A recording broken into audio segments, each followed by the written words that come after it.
Cover ಸ್ಟೋರಿಗೆ ಸ್ವಾಗತ. ನಾನು ವಿಜಯಲಕ್ಷ್ಮಿ ಶಿವರೂರು. ನಾನಿವತ್ತು ನಿಮಗೊಂದು ಖತರ್ನಾಕ್ ಸುದ್ದಿ ಹೇಳ್ತೀನಿ. ಈ ಸುದ್ದಿ ಪ್ರಜಾಪ್ರಭುತ್ವದ ಮೂಲ ಸಿದ್ಧಾಂತವನ್ನೇ ಬುಡಮೇಲು ಮಾಡುತ್ತೆ. ಈ ಸುದ್ದಿ ಈ ಪ್ರಜಾಪ್ರಭುತ್ವದಲ್ಲಿ ಚುನಾವಣೆ ಅತ್ಯಂತ ಪ್ರಾಮಾಣಿಕವಾಗಿ ಪಾರದರ್ಶಕವಾಗಿ ನಡೆಯುತ್ತೆ ಅನ್ನೋ ನಿಮ್ಮ ನಂಬಿಕೆಗೆ ಕೊಡಲಿ ಏಟು ಕೊಡುತ್ತೆ. ಹೌದು, ನಾನಿವತ್ತು ನಿಮಗೆ ಬ್ಯಾಲೆಟನ್ನು ಬುಲೆಟ್ ನಿಯಂತ್ರಿಸುವಂಥ ವಿಚಿತ್ರ ಕತೆ ಹೇಳ್ತೀನಿ ಇವತ್ತಿನ ಕವರ್ ಸ್ಟೋರಿಯಲ್ಲಿ.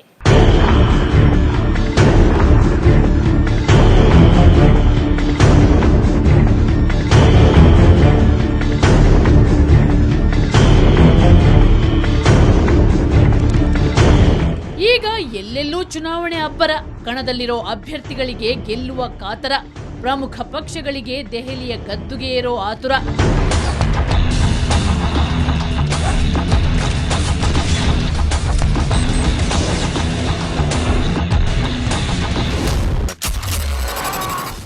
ಇನ್ನು ಕೆಲವೇ ದಿನಗಳಲ್ಲಿ ಇಡೀ ದೇಶದ ಭವಿಷ್ಯ ನಿರ್ಧರಿಸಲಿದ್ದಾನೆ ಮತದಾರ ಅಂತ ನಾವು ತಿಳ್ಕೊಂಡಿದ್ವಿ. ಆದರೆ ಅದು ಶುದ್ಧ ಸುಳ್ಳು. ವಿಶ್ವದ ಅತಿ ದೊಡ್ಡ ಪ್ರಜಾಪ್ರಭುತ್ವ ರಾಷ್ಟ್ರದಲ್ಲಿ ಮತದಾರನಿಗಿಂತಲೂ ಮಿಗಿಲಾದ ಶಕ್ತಿಯೊಂದು ಇಡೀ ಚುನಾವಣಾ ಪ್ರಕ್ರಿಯೆಯನ್ನ ನಿಯಂತ್ರಿಸುತ್ತಿದೆ. ಆ ಶಕ್ತಿ ಯಾವುದು, ಅದರ ತಾಕತ್ತೇನು ಅನ್ನೋದು ನಮಗೆ ಗೊತ್ತಾಗಿದ್ದು ನಮ್ಮ ಉತ್ತರ ಪ್ರದೇಶದ ಚುನಾವಣಾ ಜರ್ನಿಯ ವೇಳೆ.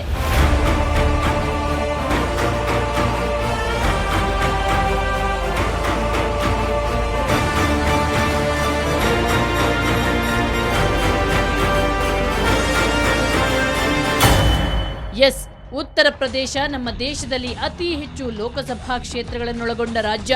ಇಲ್ಲಿ 80 ಕ್ಷೇತ್ರಗಳಿವೆ. ಅಂದ್ರೆ ನಮ್ಮ ದೇಶದ ಹಣೆ ಬರಹ ನಿರ್ಧರಿಸುವಲ್ಲಿ ಈ ರಾಜ್ಯದ್ದೇ ಸಿಂಹಪಾಲು. ಆದರೆ ಈ ರಾಜ್ಯದಲ್ಲಿ ಚುನಾವಣೆ ಪ್ರಾಮಾಣಿಕವಾಗಿ ಪಾರದರ್ಶಕವಾಗಿ ನಿಷ್ಪಕ್ಷಪಾತವಾಗಿ ನಡೀತಿದೆಯಾ ಅನ್ನೋ ಪ್ರಶ್ನೆಯನ್ನ ಹೊತ್ತುಕೊಂಡು ನಾವು ಈ ರಾಜ್ಯದಲ್ಲಿ ಒಂದಿಷ್ಟು ಅಧ್ಯಯನ ನಡೆಸಿದೆವು.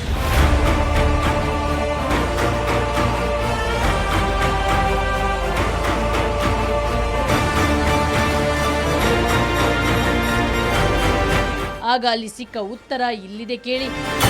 इतना गुंडे और क्राइम गुंडे लोगों को इतना बढ़ावा देते हैं, अराजकता को इतना बढ़ावा देते हैं कि भय से यहाँ जो वोटर है वो अपना वोट सही निष्पक्ष मतदान कर ही नहीं पाता है. ನಿಂತಿದ್ದಾರಲ್ಲ ವ್ಯಕ್ತಿಗಳು ಹೋಗಿ ಕೇಳಿದ್ರೆ ಆಗ ಜನಸಾಮಾನ್ಯರು ಕೇಳ್ತಾರೆ, ನೀವು ಇನ್ನೇನು ಮಾಡ್ತೀರಾ, ಏನು ಅಭಿವೃದ್ಧಿ ಮಾಡಿದ್ದೀರಾ ಅಂತ ಹೇಳಿದೆ ಕೇಳ್ತಾರೆ. ಆದರೆ ಯು ಪಿನಲ್ಲಿ ಹೋಗಿದ್ದೆ ಈ ಒಂದು ಕ್ವಶನ್ ಕೇಳಿಬಿಟ್ರೆ ನೀನು ಯಾತಕ್ಕಪ್ಪ ಇರಬೇಕು, ಇದನ್ನೆಲ್ಲ ಯಾಕೆ ಕೇಳ್ತೀಯ ನೀನು, ಬೇಡ ನೀನು ಇರೋದೇ ಬೇಡ ಅಂತ ಹೇಳಿದೆ ಹೊಟ್ಬಿಡ್ತಾರೆ ಅಷ್ಟೇ. ಅಂದರೆ ಅವರು ಗನ್ಸು ಮತ್ತು ಇದೆಲ್ಲ ಯೂಸ್ ಮಾಡ್ತಾರೆ ಅವನ ಮೇಲೆ, ಹಲ್ಲೆ ಗಿಲ್ಲೆ ಮಾಡಿ ಅವ್ನಿಗೆ ಏನು ಬೇಕೋ ಎಲ್ಲ ಮಾಡಿ ಹೊರಟ್ಬಿಡ್ತಾರೆ. ಯಾಕೆ ಇಷ್ಟೆಲ್ಲ ಕ್ವಶನ್ ಮಾಡೋಷ್ಟು ನೀವು ಬುದ್ಧಿವಂತ ಆಗೋಗ್ಬಿಟ್ಟ ಅಂತ ಹೇಳಿದೆ. और कुछ विरोध इसलिए खुल के नहीं कर पा रहे हैं क्योंकि शासन सत्ता उनकी है और ये लोग थोड़ा सा गुंडा टाइप के लोग हैं, माफिया टाइप के लोग हैं, तो ये पब्लिक को डराने का काम करते हैं, इसलिए पब्लिक खुल के नहीं बोल रही. ಇಲ್ಲಿ ಮತದಾನ ಭಯ ಭೀತಿ ಬೆದರಿಕೆಯ ನಡುವೆಯೇ ನಡೆಯುತ್ತೆ. ಮತದಾರನಿಗೆ ತನಗೆ ಬೇಕಾದ ನಾಯಕನನ್ನ ಆರಿಸಿಕೊಳ್ಳೋ ಸ್ವಾತಂತ್ರ್ಯ ಇಲ್ಲ. ಇಲ್ಲಿ ಮತದಾರನ ಮನಸ್ಸನ್ನ ಭಯಾನಕ ಶಕ್ತಿಯೊಂದು ನಿಯಂತ್ರಿಸುತ್ತೆ. ಆ ಶಕ್ತಿ ಯಾವುದು ಗೊತ್ತಾ?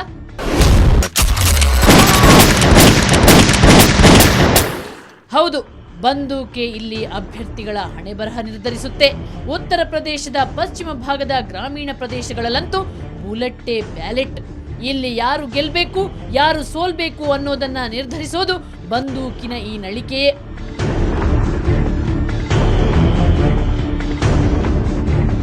ಮುಖ್ಯವಾಗಿ ಒಂದು ಚುನಾವಣಾ ಮತ ಚಲಾಯಿಸಬೇಕು ಅಂತ ಹೇಳಿದ್ರೆ ನಾವು ಹೇಳಬೇಕಾದ್ರೆ ಇದು ದಕ್ಷಿಣ ಭಾರತ ಬಹಳ ಸೇಫ್ ಪ್ಲೇಸು. ದಕ್ಷಿಣ ಭಾರತ ಅಂದರೆ ನಾವು ನಾವು ಮಹಾರಾಷ್ಟ್ರ ಆಂಧ್ರ ಪ್ರದೇಶ ಅಲ್ಲಿವರೆಗೂ ಆಮೇಲಕ್ಕೆ ಬಹಳ ಕಷ್ಟ ಇದೆ ಮೇಡಮ್. ನಾವು ಹೇಳಬೇಕು ಅಂತ ಹೇಳಿದ್ರೆ ಬಹಳ ಕಷ್ಟ ಇದೆ. ಯಾಕಂದರೆ ಮತದಾರರು ಅವರು ಹಾಕಬೇಕು ಅಂತ ಹೇಳಿದ್ರೆ ಆ ಒಂದೊಂದು ಗ್ರೂಪ್ಗಳಿಗೆಲ್ಲ ಅವರು ಬಂದಿದ್ದೆ ದೌರ್ಜನ್ಯ ನಡೆಸಿದ್ದೆ. ಯಾಕಂದರೆ ಬಂದೂಕ ಒಂದು ಪರಿಸ್ಥಿತಿ ಅಲ್ಲಿ ಒಂದು ಸಂಸ್ಕೃತಿ ಇರೋದರಿಂದ ಆ ಸಂಸ್ಕೃತಿಗೆ ಜನ ಹೆದರ್ತಾರೆ. ಅಕಸ್ಮಾತ್ ಅವ್ರ ವಿರುದ್ಧ ಹೋಯಿತು ಅಂತ ಹೇಳಿದ್ರೆ ನೆಕ್ಸ್ಟು ಅವ್ರ ಮನೆಗೂ ಸೇರಿಸೋದಿಲ್ಲ, ಅವ್ರಿಗೆ ಮನೆಗೆಲ್ಲ ಊರಿಂದ ಹೊರಗಡೆನೇ ಅಲ್ಲಿ ಖತಮ್ ಮಾಡಿ ಕಳಿಸ್ಕೊಡ್ತಾರೆ. ಇಲ್ಲಿ ಚುನಾವಣಾ ಆಯೋಗದ ಯಾವ ನಿಯಮಗಳಿಗೂ ಬೆಲೆ ಇಲ್ಲ. ಪೊಲೀಸ್ ಮಿಲಿಟರಿಯ ನಿಷ್ಠೆ ದುಷ್ಟ ಶಕ್ತಿಗಳ ಅಟ್ಟಹಾಸದ ನಡುವೆ ಮಂಕಾಗಿ ಹೋಗುತ್ತೆ. ಇವರ ಶಕ್ತಿಯನ್ನ ಪ್ರಶ್ನಿಸಲು ಹೋದವನ ಎದೆಗೆ ಗುಂಡು ಬೀಳೋದು ಗ್ಯಾರಂಟಿ. ಹಾಗಾಗಿ ಇಲ್ಲಿ ಓಟು ಆಟಕ್ಕುಂಟು ಲೆಕ್ಕಕ್ಕಿಲ್ಲ. छोटे नेता लोग तो कोई बड़े तो करते ही हैं जो करते हैं, छोटे नेता लोग तो कुछ नहीं, पब्लिक को तंग ही करते हैं.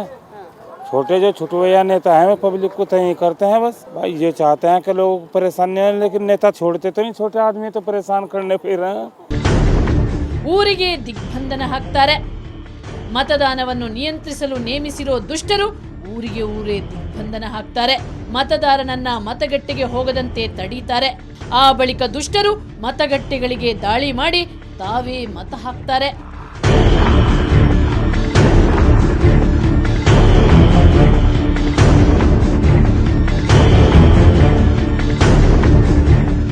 ಮತದಾನವನ್ನ ಬಂದೂಕು ನಿಯಂತ್ರಿಸುತ್ತಿರುವುದರಿಂದಲೇ ಉತ್ತರ ಪ್ರದೇಶ ಇಂದಿಗೂ ಅತ್ಯಂತ ಹಿಂದುಳಿದ ರಾಜ್ಯವಾಗಿದೆ ಅಭಿವೃದ್ಧಿ ಇಲ್ಲಿ ಮರೀಚಿಕೆಯಾಗಿದೆ ಯಾಕಂದ್ರೆ ಇಲ್ಲಿ ಮತಕ್ಕೆ ಬೆಲೆ ಇಲ್ಲ ಮತದಾರನಿಗೆ ಗೌರವ ಇಲ್ಲ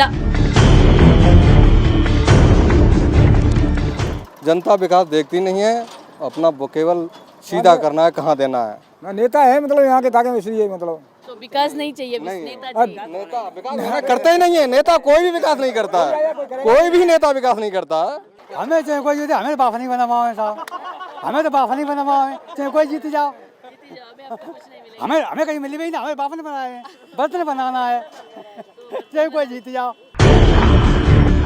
ಹೆಚ್ಚಾಗಿ ರಾಜ್ಯದಲ್ಲಿ ಅಧಿಕಾರದಲ್ಲಿರೋ ಪಕ್ಷಗಳು ಇಡೀ ಚುನಾವಣಾ ಪ್ರಕ್ರಿಯೆಯನ್ನ ನಿಯಂತ್ರಿಸುತ್ತವೆ ಈ ಬಗ್ಗೆ ವಿರೋಧ ಪಕ್ಷಗಳು ಪದೇ ಪದೇ ತಮ್ಮ ದನಿ ಎತ್ತುತ್ತಲೇ ಇರ್ತವೆ ಆದರೆ ಅದು ಅರಣ್ಯರೋಧನವಾಗುತ್ತೆ ಅಂತಾರೆ ಇವರು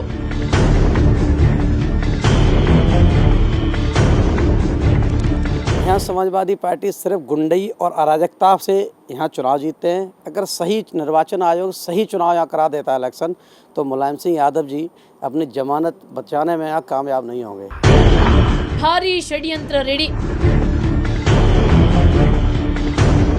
ಉತ್ತರ ಪ್ರದೇಶದಲ್ಲಿ ಮತದಾನವನ್ನು ನಿಯಂತ್ರಿಸಲು ಭಾರೀ ಷಡ್ಯಂತ್ರವೊಂದು ನಡೆಯುತ್ತಿದೆ ಇಲ್ಲಿ ಎಲ್ಲೆಲ್ಲೂ ನಾಡ ಬಂದೂಕುಗಳ ಕಳ್ಳ ವ್ಯವಹಾರ ಭರ್ಜರಿಯಾಗಿ ನಡೆಯುತ್ತಿದೆ ಬೇಡಿಕೆ ಪೂರೈಸಲು ರಾಂಪುರ ಮುಜಾಫರ್ ನಗರ ಮೇನ್ಪುರಿ ಜತ್ರಾ ಮುಂತಾದ ಕಡೆಯ ಮನೆಗಳಲ್ಲಿ ನಾಡ ಪಿಸ್ತೂಲು ತಯಾರಾಗ್ತಿದೆ ಅಗ್ಗದ ಬೆಲೆಯಲ್ಲಿ ಇಲ್ಲಿ ಬಂದೂಕು ಸಿಗುತ್ತೆ ಅನ್ನೋ ಖತರ್ನಾಕ್ ಮಾಹಿತಿ ನಮಗೆ ಉತ್ತರ ಪ್ರದೇಶದಲ್ಲಿ ಚುನಾವಣಾ ಜರ್ನಿ ಮಾಡ್ತಿದ್ದಾಗ ಸಿಕ್ತು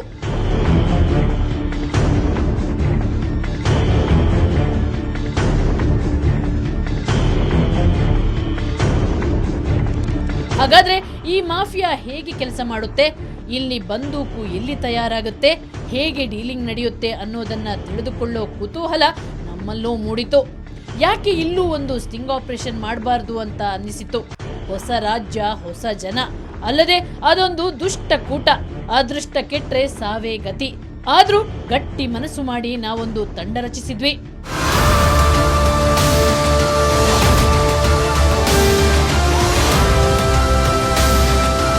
ಆ ದುಷ್ಟಕೂಟದ ರಹಸ್ಯ ಭೇದಿಸಲು ನಾವು ದುಷ್ಟರ ವೇಷದಲ್ಲೇ ಆ ಚಕ್ರವ್ಯೂಹದೊಳಗೆ ಪ್ರವೇಶಿಸಿದ್ವಿ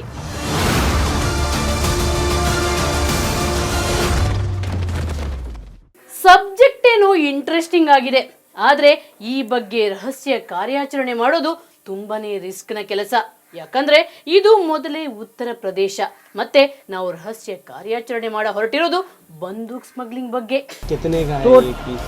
2700 का एक पीस